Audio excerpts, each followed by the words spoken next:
لهم أجرهم بأحسن ما كانوا يعملون صدق الله مولانا العظيم وصدق رسوله النبي الكريم اللهم صل على محمد وعلى آل محمد كما صليت على إبراهيم وعلى آل إبراهيم إنك حميد مجيد اللهم بارك على محمد وعلى آل محمد كما باركت على إبراهيم وعلى آل إبراهيم إنك حميد مجيد يا رب صل وسلم دائما أبدا على حبيبك ونبيك خير الخلق كلهم भेजा रब मेरे दुरूद सलाम बरगज़ीदा नबी पर अपने मदाम बलगल उला बिकमालिही कशफत दुजा बिजमालिही हसनत जमीउ खिसालिही सल्लु अलैहि व आलिहि। जनाब सदर मुहतरम हजरात उलमाए केराम सम्मानित सुधीवृंद उपस्थित আমার প্রাণ প্রিয় মুসলমান ভাইয়েরা পর্দার আড়ালের সম্মানিত মা ও বোনেরা মহান আল্লাহ জাল্লা শানুহু ও আম্মা নওয়ালুহুর দরবারে অগণিত অসংখ্য শুকরিয়া আদায় করছি যিনি ঐতিহ্যবাহী জামিয়া সাদারায় আজকের এই মোবারক মাহফিলে আমাদেরকে উপস্থিত হওয়ার সুযোগ দিয়েছেন। আসুন আমরা এই জন্য সবাই শুকরিয়া আদায় করি, বলি আলহামদুলিল্লাহ। আমি পবিত্র কোরআনে কারীম থেকে আপনাদের সামনে এই মুহূর্তে সূরা নাহলের ৯৭ নম্বর আয়াতটি তিলাওয়াত করেছি। আলোচনা খুব বেশি লম্বা চড়া হবে না, যেহেতু আপনারাও প্রায় সন্ধ্যা থেকে নিয়ে বিরামহীন ভাবে পর্যায়ক্রমে বিভিন্ন উলামায়ে কেরামের জবান থেকে ধারাবাহিক আলোচনা শুনে এসেছেন। বিশেষ করে আমার পূর্বে আন্তর্জাতিক খ্যাতি সম্পন্ন বক্তা জনাব হযরত মাওলানা হাফেজ জুবায়ের আহমদ আনসারী সাহেবের সুললিত কণ্ঠে দীর্ঘক্ষণ যাবৎ আপনারা আলোচনা শুনেছেন। সুতরাং শোনার যে একটা আগ্রহ, শোনার যে একটা এনার্জি, এটা আপনাদেরও এখন একবারে জিরো পর্যায়ে। আর আমাকেও এখান থেকে আরো অনেক দূরে যেতে হবে, মৌলভী বাজারে পার হয়ে তারপরে শমশেরনগরে যেতে হবে। কথা ছিল 12টায় সেখানে গিয়ে উপস্থিত হব। জানি না আল্লাহ ওয়াদা রক্ষা করার সুযোগ দিবেন কিনা। এই জন্য সব দিক বিবেচনা করে সংক্ষিপ্ত আলোচনার পরিকল্পনা নিয়েই আপনাদের সামনে এই আয়াতে কারিমা আমি তিলাওয়াত করেছি।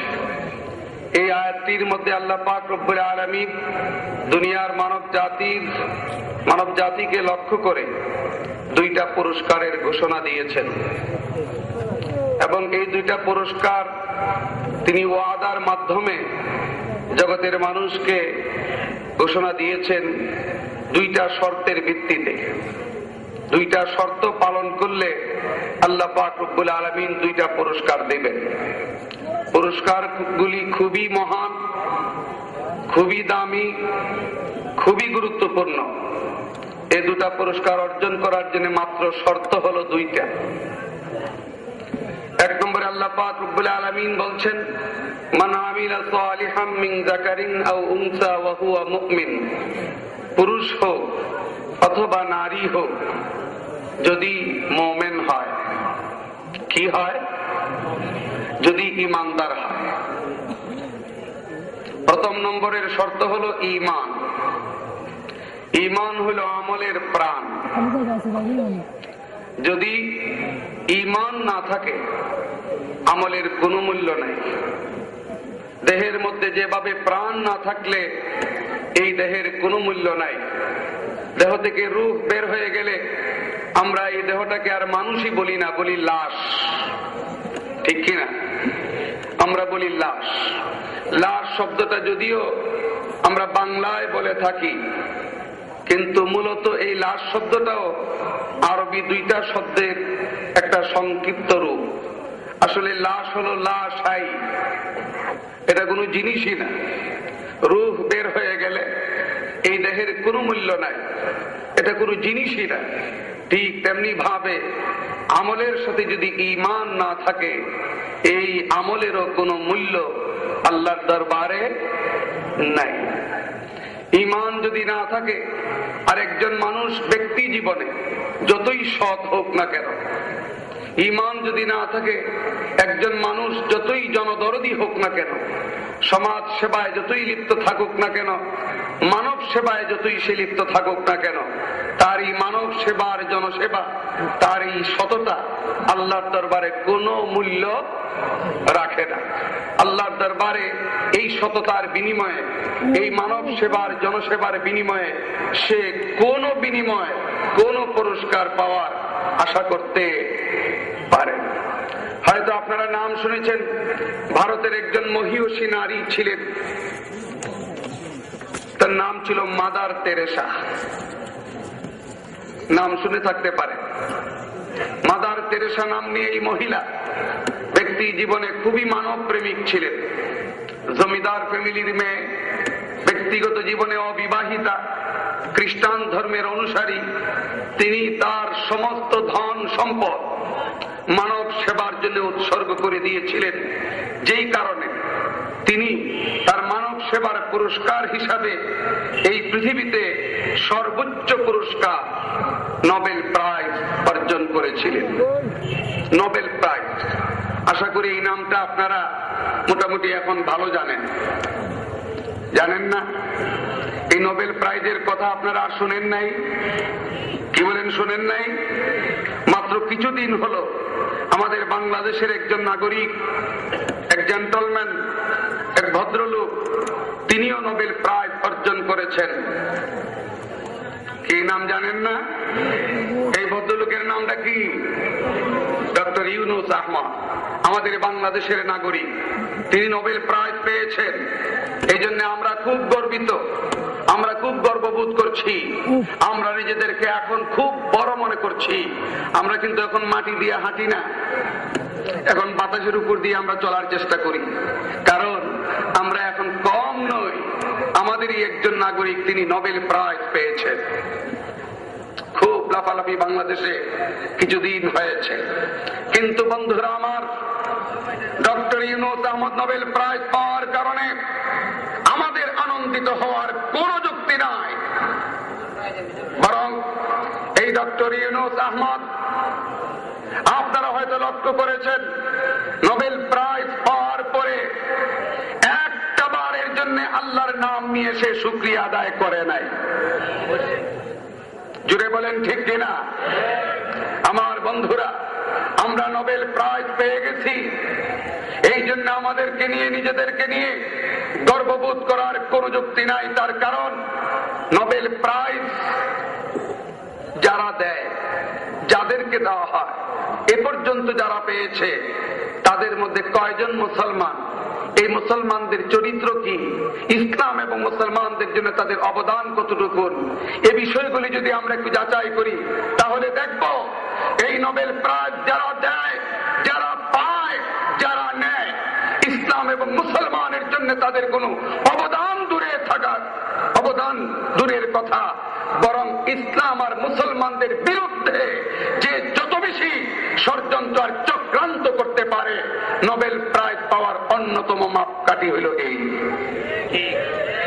সুতরাং আমাদের এই বাংলাদেশের doctor Yunus Ahmad Nobel prize পাওয়ার কারণে আমাদের আনন্দিত হওয়ার কোন যুক্তি নাই, বরং নোবেল প্রাইজ এই ডক্টর ইউনূস আহমদ কেন পেয়েছে? দাবি করা হয় বাংলাদেশ থেকে নাকি দারিদ্রতা বিমোচনের ব্যাপারে এই ডক্টর ইউনূস আহমদের গ্রামীণ ব্যাংকের যথেষ্ট অবদান রয়েছে।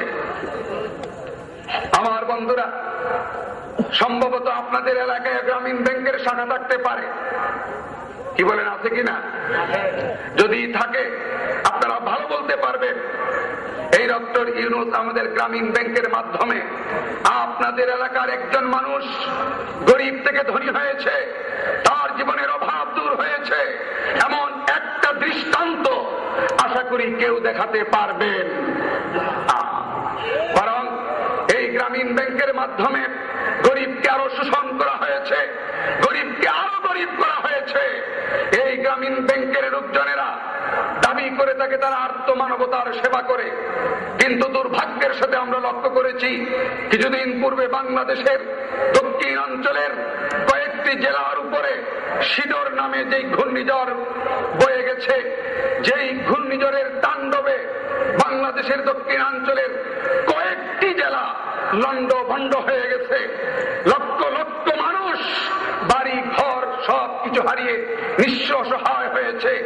এই অবস্থায় সারা দেশের মানুষ, এমনকি সারা পৃথিবীর মানুষ তাদের সাহায্যে এগিয়ে এসেছে, কিন্তু ডক্টর ইউনূস আমাদের গ্রামীণ ব্যাংকের লোকজন, ব্র্যাকের লোকজন, আশার লোকজন, এই এনজিও গুলো ওই সমস্ত দুর্গত মানুষের সেবায় এগিয়ে যাওয়ার পরিবর্তে এই ঘূর্ণিঝড়ের আগে দেওয়া ঋণ নিয়ে এমন ভাবে তারা এই বিপদগ্রস্ত মানুষগুলির উপর চাপ প্রয়োগ করেছে তাদের ঋণ পরিশোধ করার জন্য। এরা এই একদিকে দাবি করে আত্মমানবতার সেবা, অপরদিকে এই গরিবকে অত্যন্ত নীরবে শোষণ করে এদের অর্থ আদায় করে নিয়ে 36 টাকা সুদ দিয়ে ওরা টাকার পাহাড় করে তুলতেছে, আর ইসলামের বিরুদ্ধে সেই টাকা তারা ব্যয় করছে। এই জন্যই ডক্টর ইউনূস আহমদকে নোবেল প্রাইজ দেওয়া হয়েছে।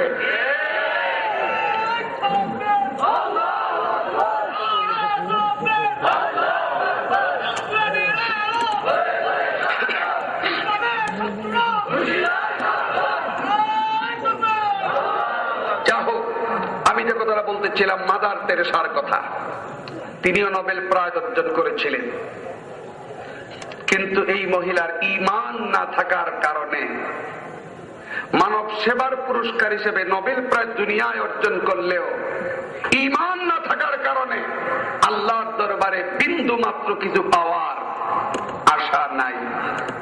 তার কারণ ঈমান নাই, ঠিক না বেঠি? তাহলে প্রথম নম্বর শর্ত হলো ঈমান।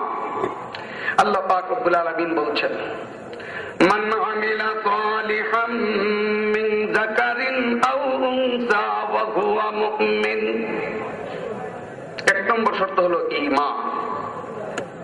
কিন্তু শুধু ঈমানই যথেষ্ট নয়, আল্লাহর সাথে সাথে আরো বলতেছে মান আমিলা। 2 নম্বর শর্ত হইল আমল। 2 নম্বর শর্ত কি? আমল। শুধু ঈমান যথেষ্ট নয়, সাথে আমলও থাকতে হবে। আপনাদেরকে একটা কথা জিজ্ঞাসা করি, আমারও বোঝার ব্যাপার রয়েছে অনেক বিষয়ে, আপনারা দয়া করে বলুন তো, ঈমান আছে আমল নাই, এই ধরনের মুসলমান আমাদের সমাজে আছে কিনা? ঈমান আছে, আমল নাই। ঈমানটা কিরকম আছে? ঈমানের অবস্থাও খুব দুর্বল, আমল তো নাই, ঈমানের অবস্থাটা কি?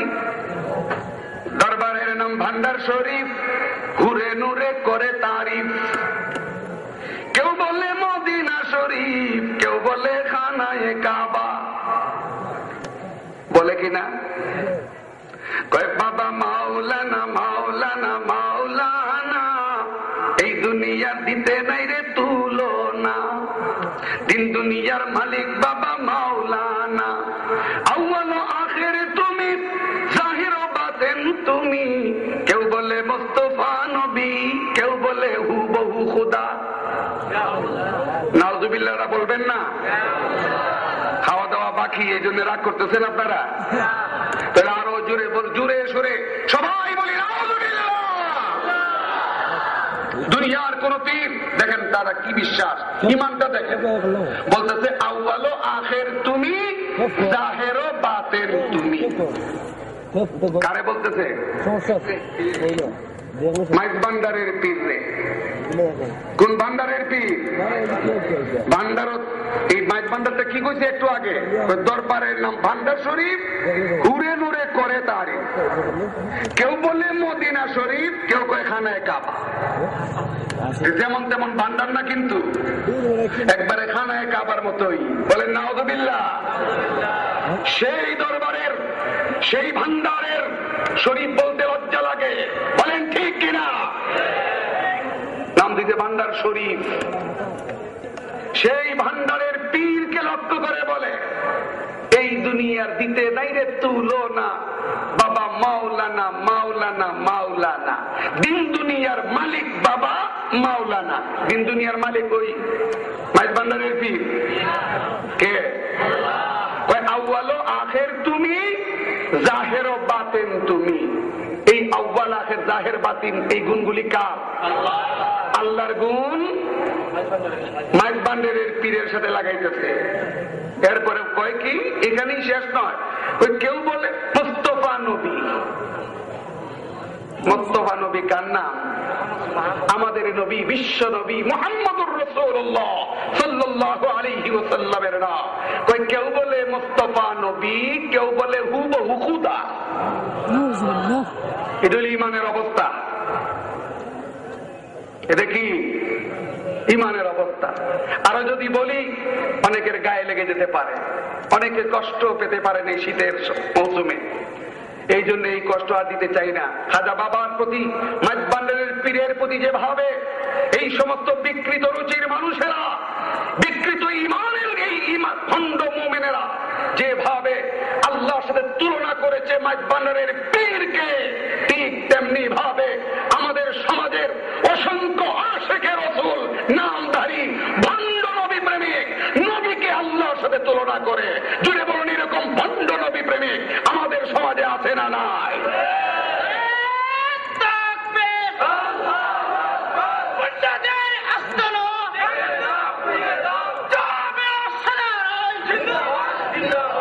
আমার বন্ধুরা, স্লোগান দিয়ে সময় নষ্ট করার সুযোগ নাই। আমি সর্বোচ্চ 11:30 পর্যন্ত কথা বলবো। আপনাদের সবাইকে আমি অনুরোধ করবো অত্যন্ত বিনয়ের সাথে, আপনারা অন্তত এই সময়টুকু আমাকে দেবেন। আর এই সময়ের ভিতরে আপনারা দয়া করে কেউ উঠা বসা করবেন না, একটু নীরবতার সাথে বসার চেষ্টা করবেন। বলতেছিলাম ইমানের এই অবস্থা, এখন আমলের কি অবস্থা হবে? কর ইমানেরই যেখানে এই অবস্থা, আমলের অবস্থাটা কি? ইমান আছে, আমল নাই, এই ধরনের মুসলমান সাদারাই নাই।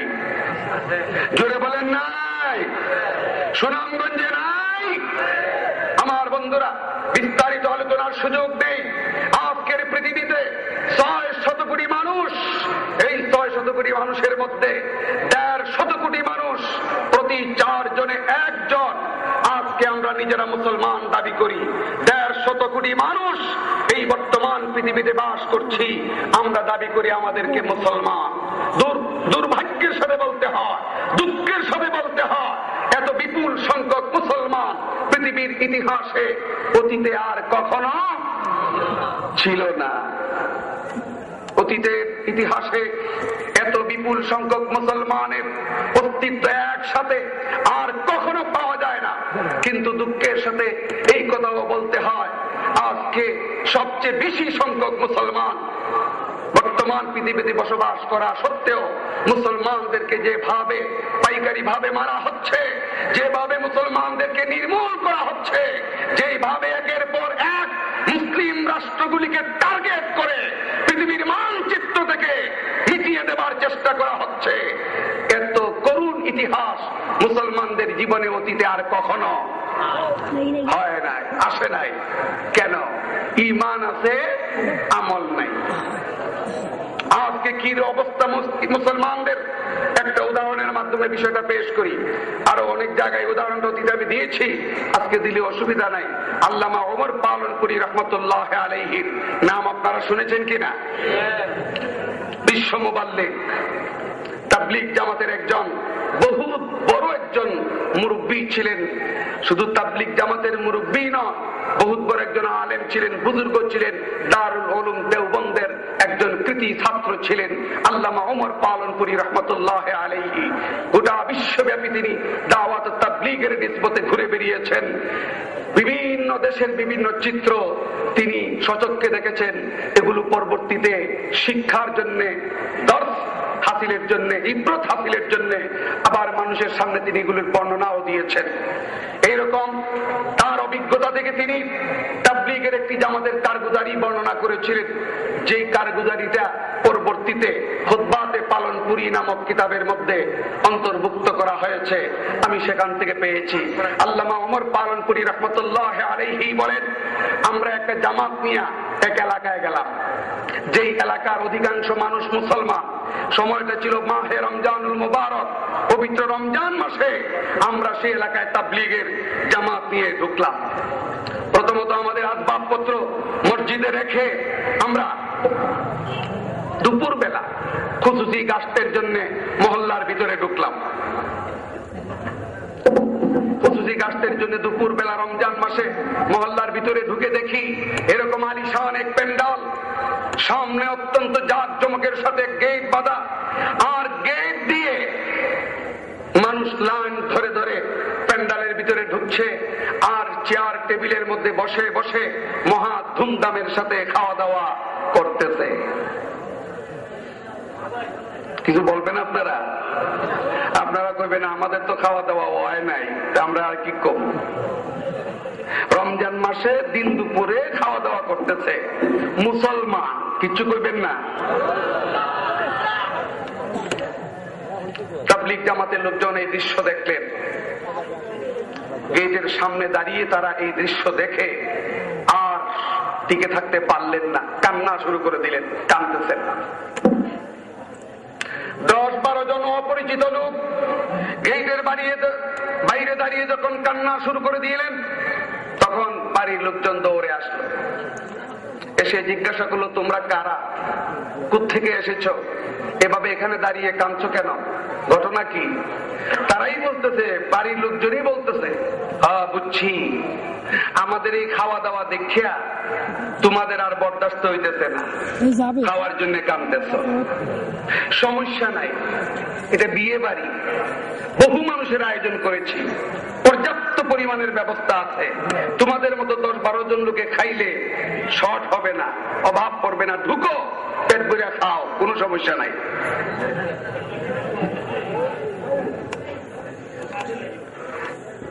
তাবলীগের লোকজন আল্লামা ওমর পালনপুরি রহমতুল্লাহ আলাইহি বলেন, আমরা তাদেরকে বললাম,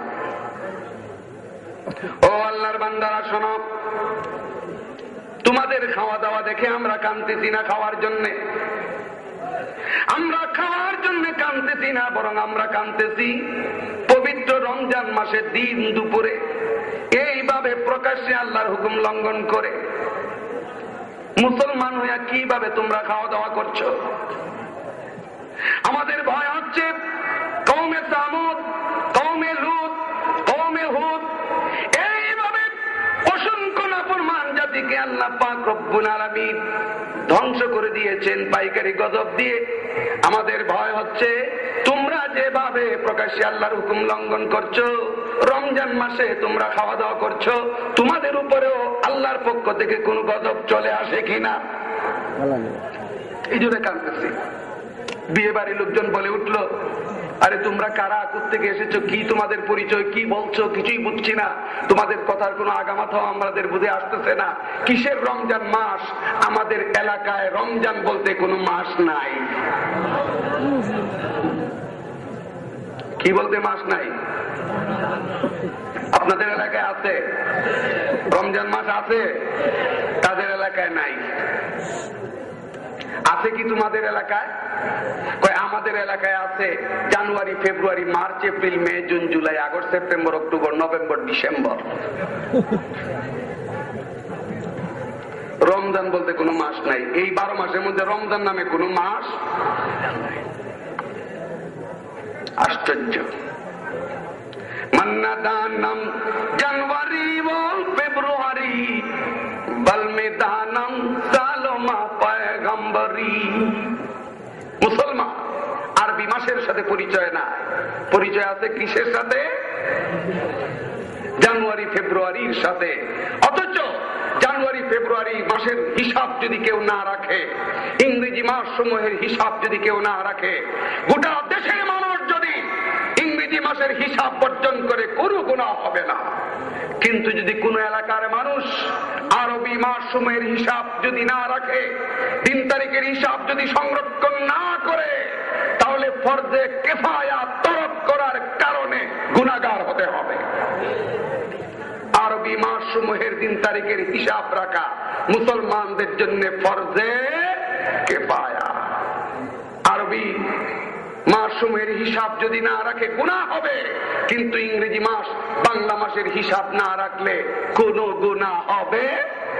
অথচ মুসলমান দাবি করছে, কিন্তু বলছে আমাদের এলাকায় রমজান বলতে কোনো মাস নাই।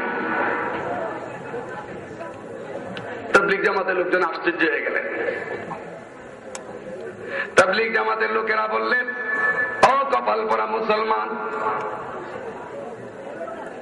দাবি করো মুসলমান, অথচ পবিত্র কোরআনের মধ্যে শুধুমাত্র যে মাসের নামটা রয়েছে আর কোন মাসের নাম নাই, শুধু একটা মাসের নাম আছে কোরআন শরীফে।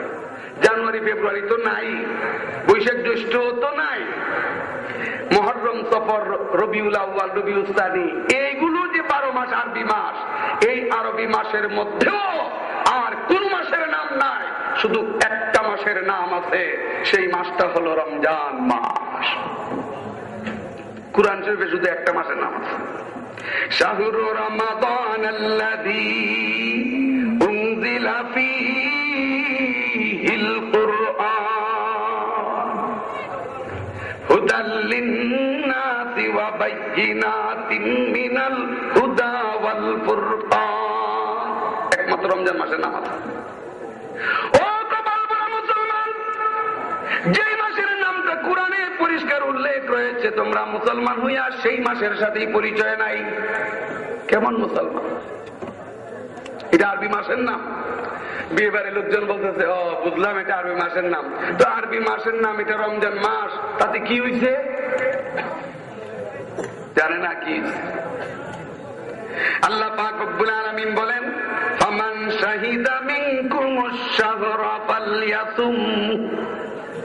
রমজান মাসে যদি কেউ প্রাপ্ত বয়স্ক কোন মুসলমান জীবিত থাকে, তার উপরে রোজা রাখা ফরজ। তাবলীগ জামাতের লোকেরা বললেন, ও কপাল পোড়া মুসলমান, এই মাসে তোমাদের জন্য রোজা রাখা ফরজ ছিল। রোজা রাখা ফরজ ছিল, রোজা রাখে কেমনে? আপনারা হয়তো অনেকেই হাসছেন, কিন্তু আমি আপনাদেরকে অনুরোধ করব, তাবলীগ জামাতের সাথে বের হয়ে পড়ুন। এক চিল্লার জন্য নাম লিখিয়ে বাংলাদেশের প্রত্যন্ত অঞ্চলে যান, গিয়ে দেখো মুসলমানদের কি দুরবস্থা, কি যে অবস্থা। বাপদাদা মুসলমান ছিল, শুধু এতটুকুনি পরিচয়, আর মুসলমানের কোনো পরিচয় নাই। সারা বাংলাদেশ ঘুরি, মাঝে মধ্যে চোখে এই ধরনের দুঃখজনক পরিস্থিতি ধরা পড়ে। এরকম অবস্থা মাঝে মধ্যে ভাসে। এক জায়গায় গেলাম, রংপুর কুড়িগ্রাম, বাংলাদেশে এরকম জায়গা আছে এখনো। রংপুর কুড়িগ্রাম গেলাম, ঢাকার এক বড় ব্যবসায়ী নিয়ে গেল, ঠিক এরকম প্যান্ডাল, ওপেন ওপেন, কম, মধ্যে কোনো বাউন্ডারি নেই, কোনো পর্দা নাই, একদিকে পুরুষ আর এইদিকে নারী, ওয়াজ মাহফিল ওপেন, একদিকে পুরুষ আর একদিকে নারী, ওয়াজ মাহফিলের ব্যবস্থা। আমি হইলাম প্রধান অতিথি। এই অবস্থায় বাংলাদেশ আছে, মুসলমান আছে। ওয়াজ মাহফিলে নারী পুরুষ একসাথে একই প্যান্ডালে, মধ্যে কোনো পর্দা নাই, কোনো ডিফারেন্স নাই, কোনো আড়াল নাই, ওয়াজ শুনতে আসতেছে। এই অবস্থা মুসলমান। আমি আপনাদেরকে জিজ্ঞাসা করতে চাই, অনেকে যুক্তি তালাশ করে পায় না। তাবলীগ জামাতের লোকেরা হিন্দুদের কাছে দাওয়াত নিয়ে যাবে, খ্রিস্টানদের কাছে দাওয়াত নিয়ে যাবে, বৌদ্ধদের কাছে দাওয়াত নিয়ে যাবে, ইহুদিদের কাছে, অগ্নি পূজকদের কাছে দাওয়াত নিয়ে যাবে, মুসলমানদের কাছে কেন যায়? যাওয়ার যুক্তি তালাশ করে পায় না, কেন যায়? আমার ভাই মুসলমান কালেমা জানে না, তারে আগে কালেমা শিক্ষা দেব না হিন্দু বৌদ্ধ খ্রিস্টানদের কাছে কালেমার দাওয়াত দিয়ে যাব? কোনটা প্রয়োজন আগে বলুন? আমার ভাইকে যদি আমি মুসলমান বানাইতে না পারি, আরেকজনকে আমি কালেমার দাওয়াত কেমনে দেই? এই জন্য আমি পত্রিকায় চিঠিপত্র কলামে একটা কলাম পড়েছিলাম। এক মুসলমান যুবকের সাথে পরিচয় ছিল এক ইংরেজ যুবকের। মুসলমান যুবকটা ইংরেজ যুবককে, তার বন্ধুকে এক জিলদ কোরআন শরীফ দিল, ইংরেজি অনুবাদিত কোরআন শরীফ দিয়ে অনুরোধ করলো, বন্ধু দোস্ত, আমাদের ধর্মীয় গ্রন্থ আল কোরআন ইংরেজি ভাষায় অনুবাদিত, তুমি পড়লে বুঝবা, একটু পরে দেখো আমাদের ধর্মীয় গ্রন্থে কি আছে। তো ইংরেজ যুবকটা বড় আগ্রহের সাথে কোরআন শরীফের এই জিলদ নিল, নিয়ে খুব গভীর মনোযোগের সাথে পাঠ করলো। কিছুদিন পরে সেই কোরআন শরীফ খানি নিয়ে এসে তার মুসলমান যুবক ওই বন্ধুর কাছে ফিরিয়ে দিয়ে বলল, দোস্ত তোমাদের ধর্মীয় গ্রন্থটা বড় চমৎকার, আমি খুব আগ্রহের সাথে পাঠ করেছি, খুবই ভালো লেগেছে আমার, সাথে সাথে এটা পরেই তৃপ্তি মিটে নাই, আমার আরো পড়বার মনে চায়। এই জন্য নাও, এই জিলদ লও, এই খণ্ড লও, তোমাদের কোরআন শরীফের দ্বিতীয় খণ্ডটা দাও। আপনাদের কাছে কোরআন শরীফের দ্বিতীয় কোনো খণ্ড আছে? নাই, সাদারাই কোথাও নাই। কোরআন শরীফের দ্বিতীয় কোনো খণ্ড বাংলাদেশে আছে? কোরআন শরীফের খণ্ড কয়টা? একটাই, ফার্স্ট টু লাস্ট, শুরু থেকে শেষ পর্যন্ত 30 পারা, 114 খানি সূরা সম্বলিত পবিত্র কোরআন, একটাই বলিয়ম, দ্বিতীয় কোনো বলিয়ম। কিন্তু ইংরেজ যুবক মুসলমান যুবকের কাছে অনুরোধ করলো যে তোমাদের কোরআন শরীফের দ্বিতীয় ভলিউমটা, সেকেন্ড ভলিউমটা আমাকে দাও, আমি একটু পড়বো, আমার আগ্রহ বাড়ছে। মুসলমানে জবাব দিল, দোস্ত আমাদের কোরআন শরীফের দ্বিতীয় কোনো ভলিউম নাই, যা তোমারে দিয়েছি এটাই শুরু থেকে শেষ পর্যন্ত, এর বাইরে আর কোরআনের কোনো অংশ নাই। তখন সেই মুসলমান, সেই ইংরেজ যুবকটি আশ্চর্য হয়ে বলল, বলো কি, বলছো কি তুমি কোরআন শরীফের দ্বিতীয় কোনো ভলিউম নাই? আমি তো তোমাদের এই কোরআন শরীফ, তোমাদের ধর্মীয় গ্রন্থ, জীবন বিধান খুব গভীর ভাবে আমি পড়েছি, শুধু পড়ি নাই, বরং একদিকে কোরআন পড়েছি, অপরদিকে তোমাদের মুসলমানদের চরিত্রের সাথে কোরআনের বক্তব্যকে মিলিয়ে দেখেছি। আমি যখন কোরআন পড়ে পড়ে কোরআনের বক্তব্যের সাথে তোমাদের চরিত্র যখন মিলিয়ে দেখেছি, আমি লক্ষ্য করলাম আশ্চর্যের সাথে কোরআনের বক্তব্যের সাথে তোমাদের মুসলমানদের চরিত্রের কোনো মিল নাই, আর তোমাদের চরিত্রের সাথে কোরআনের বক্তব্যের কোনো মিল নাই। যখন দেখলাম কোরআনের সাথে তোমাদের চরিত্রের মিল নাই, তোমাদের চরিত্রের সাথে কোরআনের মিল নাই, আমার মনে প্রশ্ন জাগলো, নিশ্চয়ই কোরআন শরীফের দ্বিতীয় কোনো খণ্ড থাকবে, সেই খণ্ডে যা আছে মুসলমানদের চরিত্রে তা আছে। মুসলমানদের চরিত্রে এখন যা দেখছি তাই মনে হয় কোরআন শরীফের ওই দ্বিতীয় খণ্ডে আছে। আমরা মুসলমান। আমার বন্ধুরা, আপনারা হয়তো নাম শুনেছেন, দি 100 নামক একটা বই বিশ্ববিখ্যাত, গোটা বিশ্বব্যাপী আলোড়ন সৃষ্টি করেছিল। দি 100 নামে একটা বই, মাইকেল এইচ হার্ট নামে একজন বুদ্ধিজীবী, খ্রিস্টান বুদ্ধিজীবী, তিনি এই বইটা লিখেছেন দি 100। বাংলায় শত মনীষী নামে বইটি ইংরেজি থেকে বাংলায় ট্রান্সলেশন করা হয়েছে দি 100। 100 মহামনীষীর জীবনী সংক্ষিপ্তভাবে এই কিতাবের মধ্যে, এই পুস্তকের মধ্যে মাইকেল এইচ হার্ট নামক একজন খ্রিস্টান বুদ্ধিজীবী তিনি লিপিবদ্ধ করেছেন। তিনি একজন খ্রিস্টান, তার মনের মধ্যেই চিন্তার উদ্রেক হলো যে আমি এই পৃথিবীর নাম করার শীর্ষস্থানীয় 100 মহামনীষীর সংক্ষিপ্ত জীবনী লিপিবদ্ধ করব। তিনি করলেন, প্রথমে 100 মহামনীষীর জীবনী লিপিবদ্ধ করলেন। সেই 100 মহামনীষীর জীবনী লিপিবদ্ধ করার পরে এখন প্রশ্ন দেখা দিল, বই আকারে যখন ছাপাতে যাব, নিশ্চয়ই কারো জীবনী আগে, কারোটা পরে, কারোটা মাঝে, কারোটা 1 নম্বরে, কারোটা 2 নম্বরে, এইভাবে সিরিয়াল তো অবশ্যই দিতে হবে, একটা র্যাঙ্কিং অবশ্যই আমাকে দাঁড় করাতে হবে। সুতরাং এই অবস্থায় কার নামটা আগে দেব, কার নামটা পরে দেব, 1 নম্বরে কারে দেব, 2 নম্বরে কাকে রাখবো, এই নিয়ে আমি অত্যন্ত পেরেশানির মধ্যে পড়ে গেলাম, আমি টেনশনের মধ্যে পড়ে গেলাম। আমি চিন্তা করতে লাগলাম কার নামটা আগে রাখা যায়, কে আগে থাকার উপযুক্ত। অনেক গবেষণা করলাম, কয়েকটা মাপকাঠি ঠিক করলাম। এই মাপকাঠির আলোকে আমি যাকে পাবো তার নামটাই আগে দেব। সে খ্রিস্টান, সে যীশু খ্রিস্টের অনুসারী, সে হযরত ঈসা আলাইহিস সালামের অনুসারী।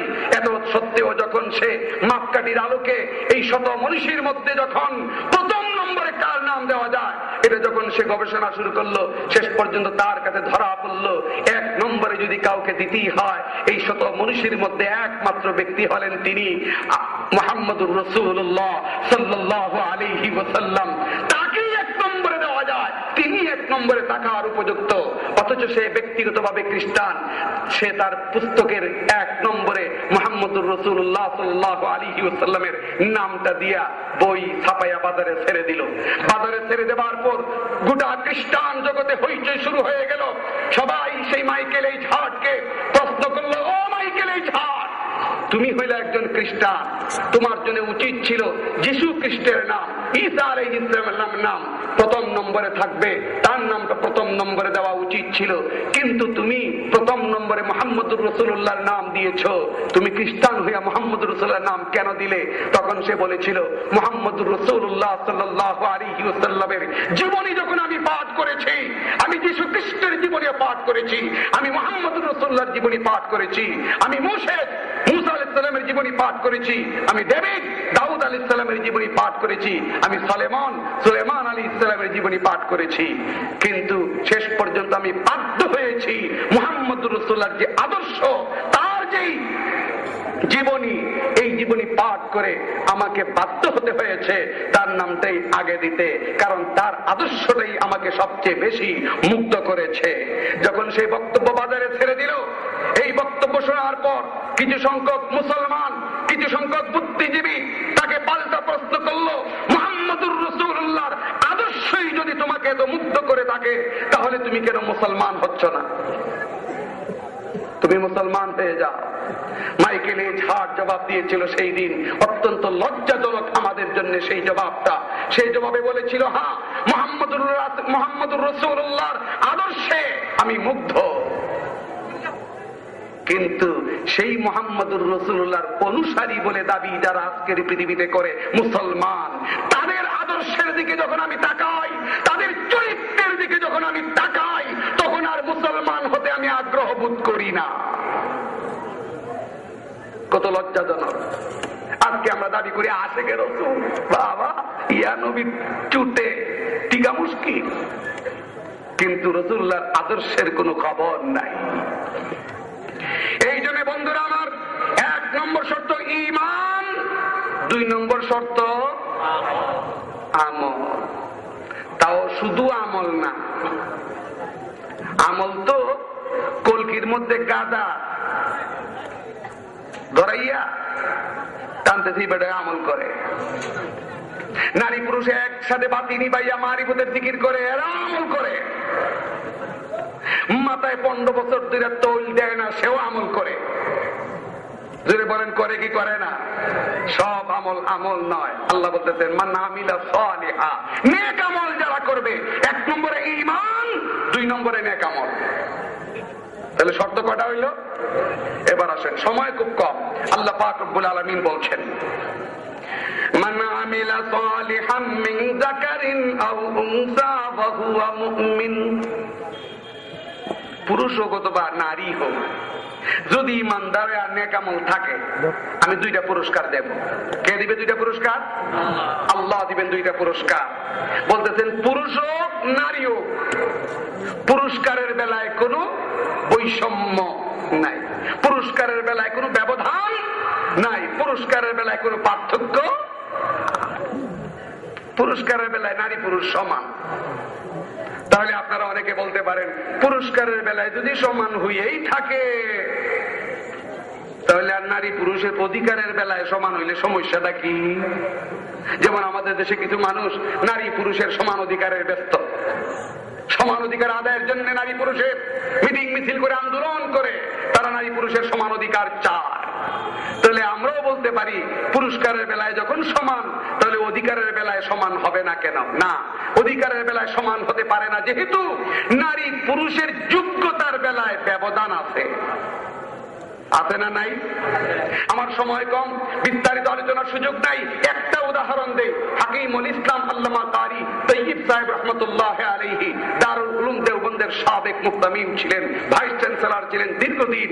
তার খুতবাতে হাকিমুল ইসলামের মধ্যে তিনি ইসলাম মে আওরত কা মাকাম নামে একটা শিরোনামে এই একটা প্রবন্ধ আর্টিকেল তিনি লিখেছেন বা বক্তব্যে বলেছেন, সেটাই পরবর্তীতে এই গ্রন্থের মধ্যে এসেছে, ইসলাম মে আওরত কা মাকাম।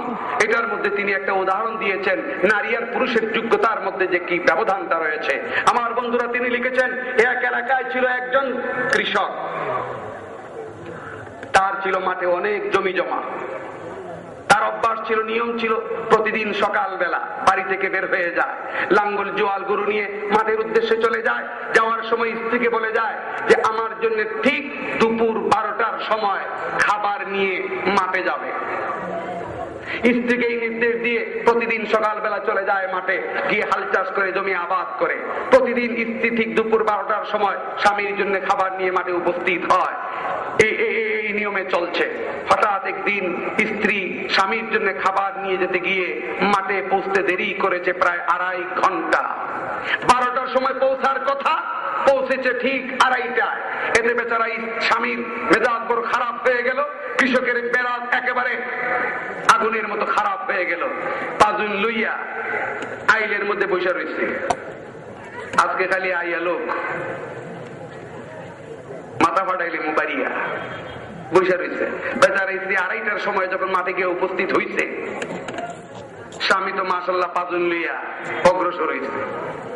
শেষ পর্যন্ত যাক আল্লাহ মেহেরবানি করছে, পাজুইন আর স্ত্রীর গায়ে তুলে নাই, মারে নাই, কিন্তু মুখে অকথ্য ভাষায় এমন গালি গালাজ শুরু করে দিয়েছে যা এই মঞ্চে আপনাদের সামনে বলার উপযুক্ত নয়।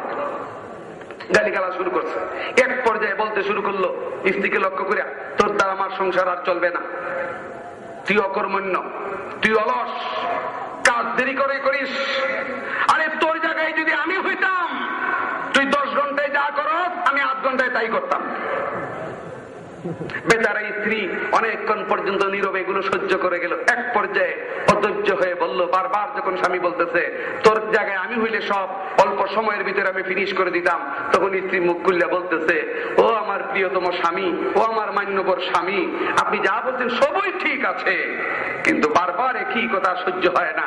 আপনি যে বলতেছেন আমার জায়গায় আপনি হইলে সব করে ফেলতেন, ঠিক আছে পরীক্ষামূলক চলুন আমরা এক কাজ করি, আগামী 4 দিনের জন্য আমাদের ডিউটি পরিবর্তন করে নেই। এতদিন পর্যন্ত আপনি যা করতেন আগামী 4 দিন আপনার কাজ আমি করুন, আর এতদিন পর্যন্ত আমি যা করতাম আমার কাজ আগামী 4 দিন আপনি করবেন। আমি সকালবেলা গরু নিয়ে মাঠে আসব, আপনি সকালবেলা ছেলে মেয়ে, গরু বাছুর, হাঁস মুরগি এগুলো দেখাশোনা করবেন।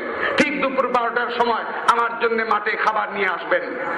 স্বামীকে যখন এই প্রস্তাব দিল, স্বামী বলল এটা কোনো ব্যাপারই না। তাহলে ঠিক আছে, আগামীকাল থেকে হবে পালা পরিবর্তন, ডিউটি পরিবর্তন, একজনের কাজ আরেকজনে করবে। পরের দিন সকালবেলা ভোরেই স্ত্রী জোয়াল কান্দে লইল, লাঙ্গল কাঁধে নিল, গরু বের করে নিয়ে মাঠের দিকে রওনা দিল।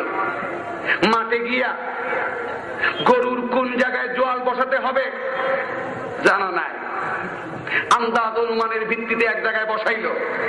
লাঙ্গল কেমনে ঠেলতে হবে অভিজ্ঞতা নাই, প্র্যাকটিস নাই। আর এই লাঙ্গল জুয়ালার লাঙ্গল ঠেলার জন্য আল্লাহ নারীকে সৃষ্টিও করে। এখন বেচারি এই স্ত্রী লাঙ্গল ঠেলা যখন শুরু করেছে, দেখা যায় জমি আবাদের পরিবর্তে গরুর পা গুলি কেটে একেবারে রক্তাক্ত হয়ে গেছে, তবুও চেষ্টা করছে। আর ওইদিকে স্বামী বেচারা ঘুরে ভাবলো আজকে তো আমার মাঠে যাওয়ার কথা না, সুতরাং এত তাড়াতাড়ি খেতার নিচের থেকে উঠারও দরকার না, খেতার নিচে পড়ে রয়েছে। সকাল 9টা যখন বেজে গেল, ছোট্ট একটা বাচ্চা ছিল, 2 বছরের একটা বাচ্চা ছিল, 5 মাসের একটা বাচ্চা ছিল। 5 মাসের বাচ্চা মা দুধ পান করে গেছে যাওয়ার সময়। এই দীর্ঘ সময় গেছে, বাচ্চাটি ঘুমেছিল। যখন সজাগ হয়েছে, ক্ষুধা লাগছে, চিৎকার করে কান্না শুরু করে দিয়েছে মায়ের দুধের জন্য। এই বাচ্চার কান্নায় ওই বেচারা কৃষকের ঘুম ভাঙছে।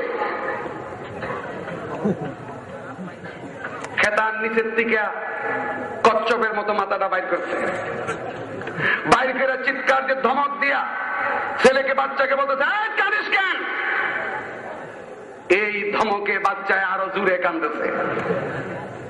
উইটে আসছে খেতার নিচের থেকে, আজকে হেঁচকা টান দিয়া কুলে নিচে নিয়া জুড়ে সরে ধমক দিয়া বলতেছে, কাঁদিস কেন? কান্দিস না, চকলেট দিতেছি। 5 মাসের বাচ্চারে চকলেট দিছে,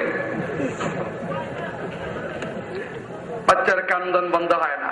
দিছে না বিস্কুট, তাতেও বন্ধ হয় না। আচ্ছা বলুন আপনারা, এই 5 মাস বয়সের বাচ্চার এখন কি চকলেট খাওয়ার সময় হয়েছে?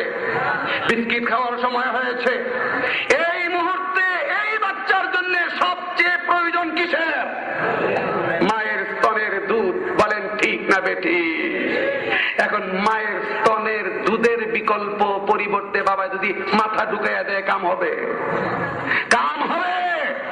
তাহলে আজকে আমাদের সমাজে যারা নারী স্বাধীনতার নামে নারী পুরুষের সমান অধিকারের জন্য ব্যস্ত, আমি তাদেরকে জিজ্ঞাসা করতে চাই, আইনের মাধ্যমে যদি জাতীয় সংসদে নারী পুরুষের সমান অধিকার যদি বাস্তবায়িত হয়ে যায়, আইন যদি পাস হয়েই পড়ে, মেনে নিলাম যে হয়ে গেছে, তখন নারী 2 বছর পর্যন্ত শিশুকে দুধ পান করায়, নারী পুরুষের সমান অধিকার যদি কার্যকর হয়, নারী বলবে আমার 1 বছর, তোমার 1 বছর।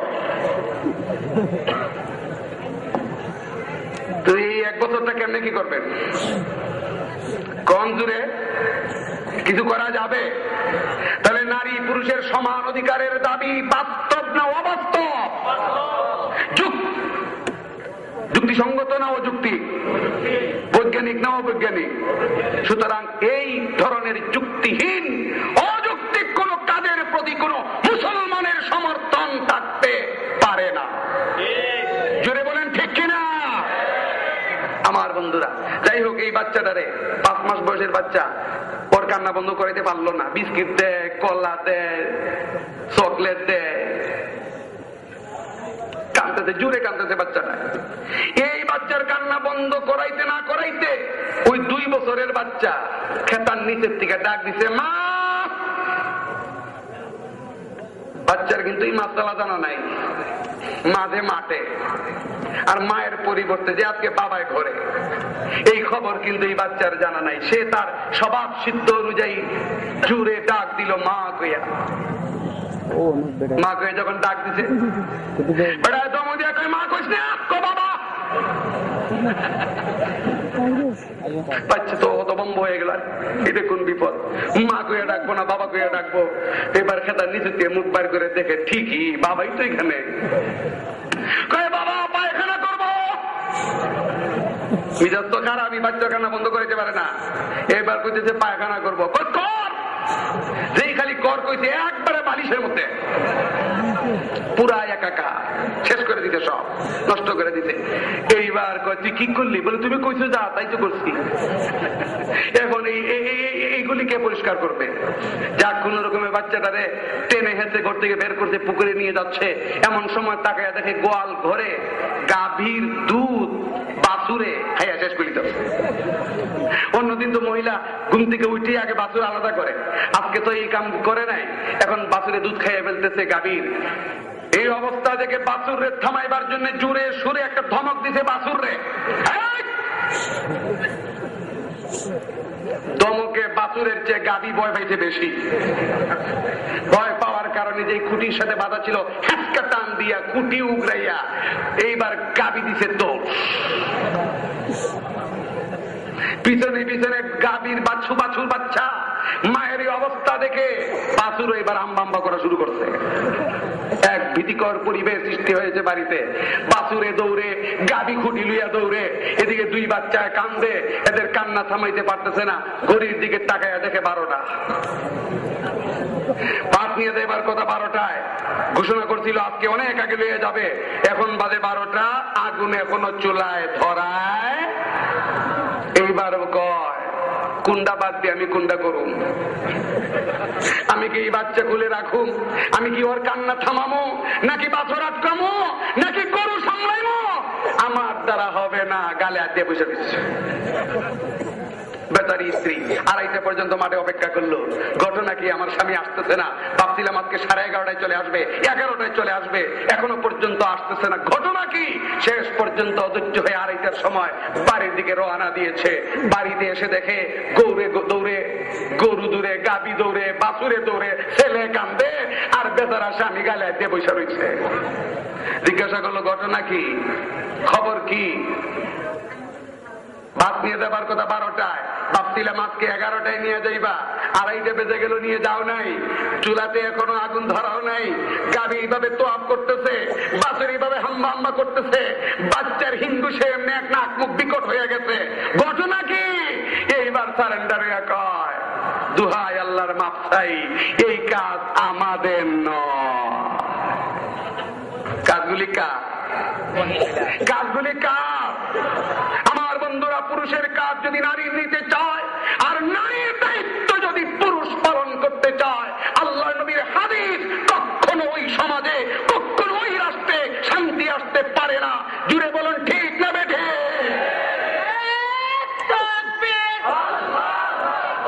সমস্যার সমাধান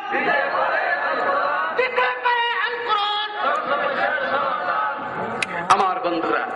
এই জন্য যোগ্যতার ব্যবধান থাকার কারণে আল্লাহ নারী পুরুষের আমলের মধ্যে কিছু ব্যবধান কি রাখছেন। নারী পুরুষের আমলের মধ্যে ব্যবধানটা কি? নারীর নামাজ আর পুরুষের নামাজ এক না? ব্যবধান আছে। নারীর তাকবীরে তাহরিমা বাঁধার সময় আর পুরুষের তাকবীরে তাহরিমা বাঁধার সময় হাত তোলার বিধান এক না ভিন্ন? আচ্ছা, পুরুষ হাত তুলবে কোন পর্যন্ত? কান পর্যন্ত, কানের লতি পর্যন্ত। এটা আমরা বলি সবাই, কিন্তু বাস্তবে কিন্তু নামাজে দাঁড়াইলে হাত কিন্তু কান পর্যন্ত যায় না। অনেকের যায় খুব পিছনে, আবার অনেকের থাকে খুব নিচে। বিশেষ করে এই শীতের দিনে যারা কুইরা, ওই যারা অলস, এরা মাশাআল্লাহ ছাদ ধরে ফেস দিয়ে মসজিদে ঢুকে। এই শীতের মধ্যে হাতটা বাইর করে কানে লতি পর্যন্ত নিতে খুব অনেকের কষ্ট। এরকম কুইরা মানুষ কিছু আছে না নাই? সমাজে এক শ্রেণীর মানুষ আছে এরকম বড়ই অলস।